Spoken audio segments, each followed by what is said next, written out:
नमस्कार मंडळी, श्री स्वामी समर्थ। मार्गशीर्ष महिना सुरू होतोय आणि त्याचा पहिला दिवस ते मार्गशीर्षचा 6वा दिवस, ज्याला आपण चंपाषष्ठी म्हणतो, या 6 दिवसाच्या कालावधीमध्ये मल्हारी षडरात्र उत्सव साजरा करायचा असतो। प्रत्येक घराण्याला, प्रत्येक कुळाला कुलदेवी आणि कुलदैवत हे असतातच। कुलदेवी म्हणजे आपल्या कुळाची आई आणि कुलदैवत म्हणजे आपल्या कुळाचे वडील। तुम्ही इतर सगळ्या देवी देवतांची सेवा करता, सगळे पारायण करता, यांची भक्ती करा, त्यांची भक्ती करा, दान धर्म करताय, सगळ्या गोष्टी करताय, पण तुम्ही तुमच्या कुळाचे कुलदैवत आणि तुमची कुलदेवी यांची जर सेवा करत नाहीये, त्यांचा मानपान करत नाहीये, तुमच्या राहत्या घरामध्ये तुम्ही कुळाचार कुळधर्म करत नाहीये, तर तुम्हाला कशामध्येच बरकत असणार नाही। भलेही तुमच्याकडे पैसा असेल, पण तुमच्याकडे सांसारिक सुख नसेल, तुमची मुलं वाईट वळणाला लागलेली असतील, घरामध्ये शांतता नसेल, अशा अनेक वेगवेगळ्या अडचणी असतील, तर त्यामुळे तुमची कुलदेवी आणि कुलदैवत यांची सेवा अगोदर करा आणि मग ज्या काही तुम्हाला सेवा करायच्या आहेत त्या करा। बघा, त्यांचे रिझल्ट तुम्हाला खूप लवकर अनुभवायला देखील मिळतील। बघा, जगाच्या पाठीवर तुम्ही कोठेही असाल आणि खंडोबा महाराज तुमचे कुलदैवत असतील, तर यंदा 2025 मध्ये 21 नोव्हेंबर वार शुक्रवार या दिवशी खंडोबाच्या नवरात्रीला सुरुवात होत आहे आणि 26 नोव्हेंबर वार बुधवार या दिवशी खंडोबाचे नवरात्र संपत आहे। खंडोबा जर तुमचे कुलदैवत असेल तर 21 नोव्हेंबरला तुम्हाला घटस्थापना देखील करायची आहे आणि 26 तारखेला चंपाषष्ठीच्या दिवशी घट हलवायचे आहेत।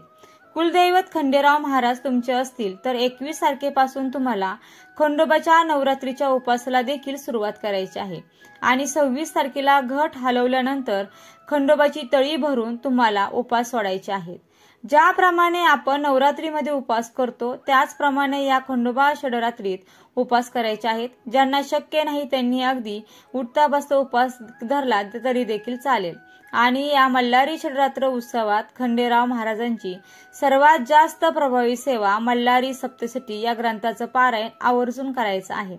तर बघा, मल्हारी सप्तशती या दिव्य ग्रंथाचं पारायण कसे करावे, हे पारायण कोण करू शकतं, या पारायणाचे नियम काय आहेत, महिला हे पारायण करू शकतात का, वाचनाची सुरुवात कुठून करायची आहे आणि या पारायणाचं उद्यापन कधी करायचं, या ग्रंथामध्ये किती अध्याय आहेत, वाचनाची योग्य वेळ, नैवेद्य, संकल्प, आरती, अगदी संपूर्ण माहिती तुमच्यासोबत शेअर करणार आहे।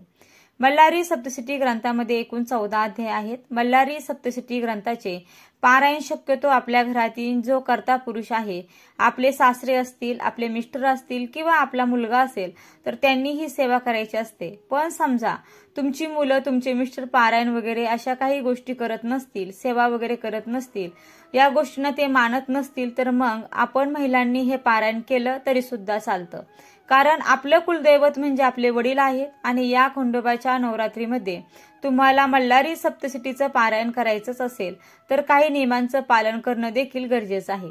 जसे की या खंडोबाच्या नवरात्रीमध्ये ब्रह्मचर्याचं पालन करायचं आहे, नॉनव्हेज वर्ज्य करायचं आहे, आपणही खायचा नाही आणि घरातल्या मंडळींना सुद्धा खाऊ द्यायचा नाही, कारण साक्षात आपल्या कुलदैवताचे हे नवरात्र आहे। भलेही तुमच्याकडे घटस्थापना नाहीये तरी सुद्धा हे 6 दिवस हे नियम आवर्जून पाळायचे आहेत आणि हे 6 दिवस परान्न सुद्धा वर्ज्य करायचं आहे।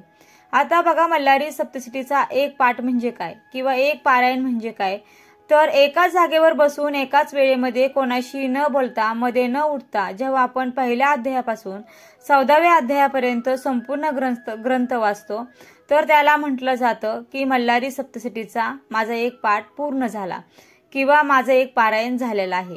या पारायणाला जवळपास 1.5 तास लागू शकतो, शेवटी तुमच्या वाचनाच्या स्पीडवर आहे। तर खंडोबाच्या नवरात्रीमध्ये याप्रमाणे आपल्याला रोज एक पाठ करायचा आहे, म्हणजे 6 दिवसात आपले 6 पारायण पूर्ण होतील। पण या 6 दिवसामध्ये 6 पारायण शक्य नसतील तर तुम्ही 3 पारायण किंवा 5 पारायण सुद्धा करू शकता आणि हे सगळं त्या ग्रंथात दिलेलं आहे। शिवाय हा ग्रंथ वाचायला देखील खूप सोपा आहे, मराठी प्राकृत आहे, मराठी भाषा आहे, म्हणजे वाचायला देखील अजिबात अवघड नाहीये। पण समजा तुमच्याकडे वेळ नसेल तर या 6 दिवसामध्ये तुम्ही एक पारायण पूर्ण केलं तरी सुद्धा चालू शकतं।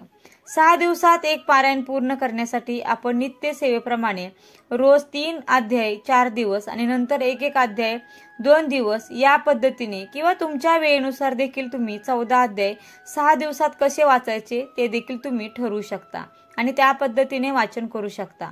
पण 6 दिवसामध्ये आपल्याला 14 अध्याय वाचून पूर्ण करायचे आहेत, म्हणजे आपलं झालं एक पारायण। आणि मल्हारी सप्तशतीचं पारायण करण्यासाठी कोणतीही वेगळी पूजा मांडणी करण्याची गरज नाहीये।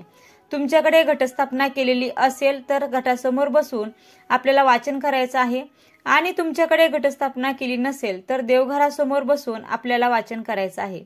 पूर्ण 6 दिवस बसण्यासाठी एकच जागा असावी आणि बसण्यासाठी एकच आसन असावं, आणि 6 दिवसामध्ये वाचनाची वेळ सुद्धा एकच ठेवली तर अतिशय उत्तम आहे। एखाद्या दिवशी अडचण आली, थोडासा टायमिंग इकडे तिकडे झाला तर काही हरकत नाही, पण वेळ एकच निश्चित ठेवण्याचा प्रयत्न करावा। वाचनाची योग्य वेळ सांगायची झाली तर सकाळी लवकर उठून स्नान करून वाचन केलं तर अतिशय उत्तम, पण सकाळी कामाच्या घाईगडबडीत शक्य नसेल तर सकाळी ब्रह्ममुहूर्तापासून ते सायंकाळपर्यंत कधीही आपण ही सेवा केली तरी देखील चालू शकतं। तसेच तुम्ही 12 ते 12:30 या वेळेत देखील हे वाचन म्हणजे ही सेवा करू शकता, या वेळेचं काही बंधन नाहीये।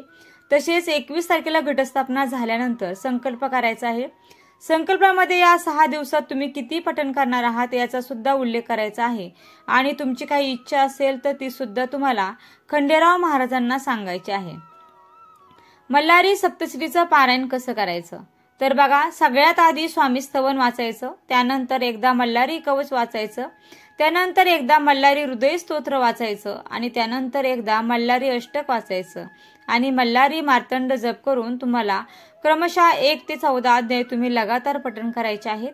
ते पठण करून झाल्यावरती आपल्याला क्षमा प्रार्थना स्तोत्र म्हणायचं, आणि त्यानंतर काहीतरी गोडाचा फळांचा नैवेद्य दाखवायचा ग्रंथाला, आणि आरती करायची आहे।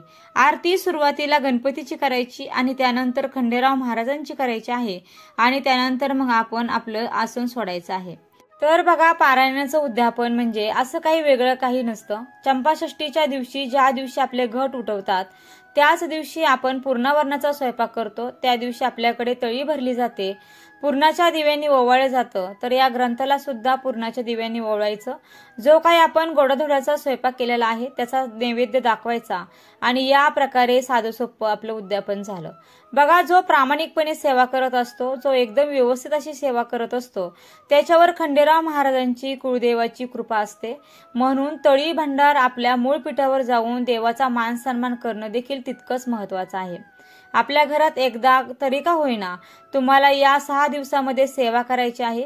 एक तरी पारायण करावं, 3-3 अध्याय तुम्ही दररोज पठण करू शकता, नाहीतर एका बैठकीत आधी सांगितल्याप्रमाणे दुर्गा सप्तशती ग्रंथ ज्या पद्धतीने आहे त्याच पद्धतीने मल्हारी सप्तशती ग्रंथाचं पारायण तुम्हाला एकाच बैठकीत करायचं आहे।